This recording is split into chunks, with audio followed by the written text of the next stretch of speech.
Good morning, scholars. Today we're going to complete our analysis of the prologue of the Heracles Furens, working through lines 55 through 59.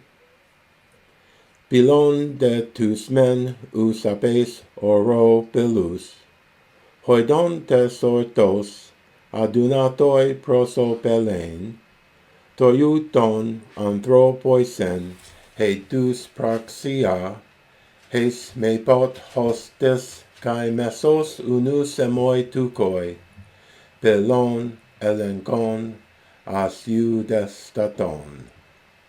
Again. Pelon de tous men, ou sapes oro pelus, hoidon tes ortos adunatoi prosopelein, toiuton anthropoisen hedus praxia, hes me pot hostis kai mesos unus emoi tukoi, pilon ἐλεγχον ασιουδεστατον. Okay, so first off, this pilon that the whole last section begins with is what I've called here Genitive of Topic, Smythe 1381. The genitive is often used loosely, especially at the beginning of a construction, to state the subject of a remark. Okay, so we have this first example from Xenophon, his work on householding.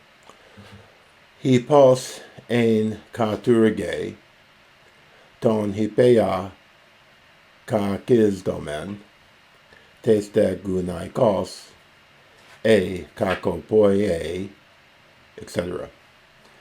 If a horse is vicious, we lay the fault to the groom, but as regards a wife, that's tes de gunaikos, if she conducts herself ill. So the tes de gunaikos announces in the genitive the topic that's being treated. So too from Plato's Charminides, hos autos de kai ton alon teknon. And so in the case of the other arts too. And then again from Plato, tide ton polon kalon. But what about the many beautiful things? But what of the many beautiful things? So, and then sapes, of course, is sure or reliable. So we have pilonde, tous men ou sapes oro pilus. And of course, the men sets up for the contrast of the de, that will be in the next line. Pilonde, tous men, ou sapes oro pilus, hoidon tes ortos adunatoi prosopelein. Here, of note, is what's called the substantive-making power of the definite article in Greek, Smythe 1153. This is one of the most wondrous things that Greek can do. The article has the power to make substantivo any word or words to which it is prefixed. So, it can be prefixed to adjectives. Hosapos, the wise man, becomes, wise with an article in front of it, becomes the wise man. Dikaios, dikaion, dikae, with an article neuter in front of it. To dikaion can be justice. And it can be prefixed to participles with indefinite force. Ho bulomenos, whoever wills, the first one that offers. Such participial nouns appear in the middle active and passive forms and admit distinctions of tense. Now, this section continues to give other examples of different parts of speech with the article prefix before them. But we need not go into that. Anyone who's not totally familiar with this phenomenon should explore the entirety of this section, 1153 of Smythe. Okay. ἀδύνᾰτος, word everyone should know, however, you never know what people know and what they don't. A person's, it means unable to do a thing, and is modified by the infinitive. And that's what we have here. Hoidon tes ortos ἀδύνατοι προσωπελέν, ἀδύνατες ορθός, ἀδύνατοι προσωπελέν. And of course you have to apply here ἀδύνατες ορθός πελoi, those who are rightly friends. ἀδύνατοι προσωπελέν. And I guess maybe you even need an S asa. They are ἀδύνατοι προσωπελέν. And prosopeleo means to help. Dyspraxia, hey, dyspraxia means misfortune or calamity. And toiuton anthropoisen he dyspraxia, you might wonder why the qualitative demonstrative does not agree. Toiuton is neuter, but hedupraxia is feminine. Well, we have to look at Smythe 1239. A demonstrative pronoun may agree in gender with a substantive predicate of it if connected with the substantive by a copulative verb expressed or understood. So, haute, fortuito, ariste, didaskalia. This is the best manner of learning. Again, but, let's just go to A.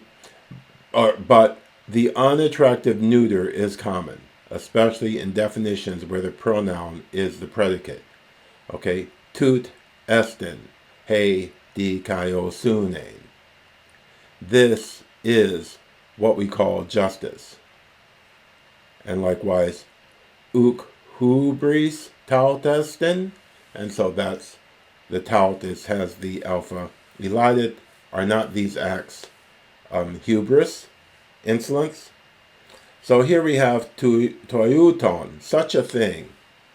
Okay, such a thing. Hedus praxia, misfortune, calamity, is such a thing for men. Toiuton anthropoisen hedus praxia. And now we have a wonderful ending to this prologue. Heis me pot hostis kai mesos unus emoi. Heis me pot hostis kai mesos unus emoi. Kai mesos, even a little, even moderately, kai mesos. And unus, unun is an added contract adjective meaning friendly. So, heis me pot hostis kai mesos unus emoi. And emoi, of course, dative of reference. And tukoi. It's going to follow with heis me pot hostis kai mesos emoi tukoi. Tygχάνω is to hit the mark, especially with an arrow. Most Homer mostly constructs it with the accusative when the object hit is alive, with the genitive when it is lifeless. But for our sense here, you have to go all the way down to 3, the number 3 under the Roman numeral 2. It can occur in a bad sense, bies tygχειν, to meet with or suffer violence. Okay, and from Euripides, tygχειν kakon, to meet evil things, to meet with evil things. So here, tukoi takes the genitive, which is the relative pronoun that it's the beginning of the previous line. So heis tukoi, and that's really stretches the expectations of an English speaker. Heis tukoi, but nevertheless, heis me pot hostis kai mesos unus emoi tukoi. And so tukoi here is an optative of wish in a relative clause. Wish, which may no one ever, even moderately kindly to me, tukoi, get, obtain, meet with. Okay, and here is our second aorist verb stem. So tukoi is a second aorist optative. And we have here the full explanation of the optative of wish. In independent sentences, the optative without on is used to express a wish referring to the future. The negative is may, which is what we have here, may potes, may pot, may not ever. O pi, our example, O pi, genoi o patros eutu kesteros. O boy, mayest thou prove more fortunate than thy sire.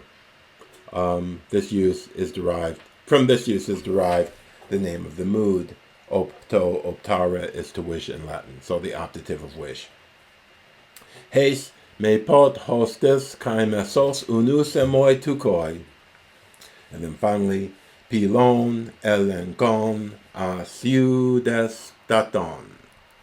And so, ἐλεγχος is a refutation or a testing.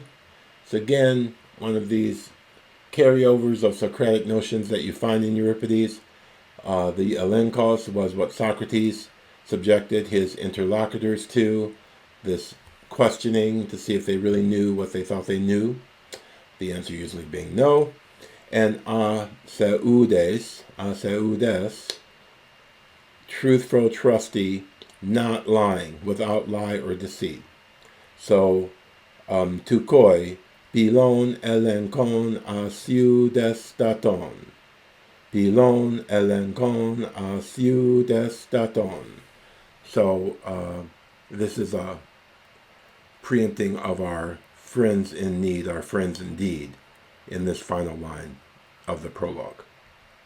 So, pilon de tous men ou sapes Europilus, hoidontes ortos, adunatoi prosopelein, toiuton anthropoisen, heidus praxia, heis me pot hostes kai mesos unus emoi tukoi, pilon ἐλεγχον asiudes daton.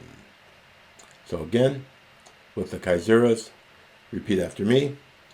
Pilon de tous men, ou sapes Europilus, hoidontes ortos, adunatoi prosopelein, toiuton anthropoisen, heidus praxia, heis me pot hostis kai mesos unus emoi tukoi, pilon ἐλεγχον asiudes daton. I might have lost track of the Kaisuras there, so let's do it again. Pilon de tous men,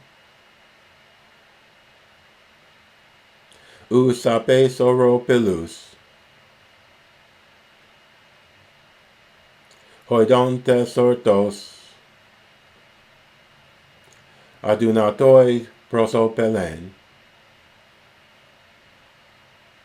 toiuton anthropoisen, heidus praxia, heis me pot hostis, kai mesos unus emoi tukoi, pilon ἐλεγχον asiudes daton. Okay, that concludes our treatment of the prologue of the Euripides Furens. Please do continue to subscribe and build up your Greek, work hard, and look forward to more product on this channel. Okay, have a great day. Bye-bye.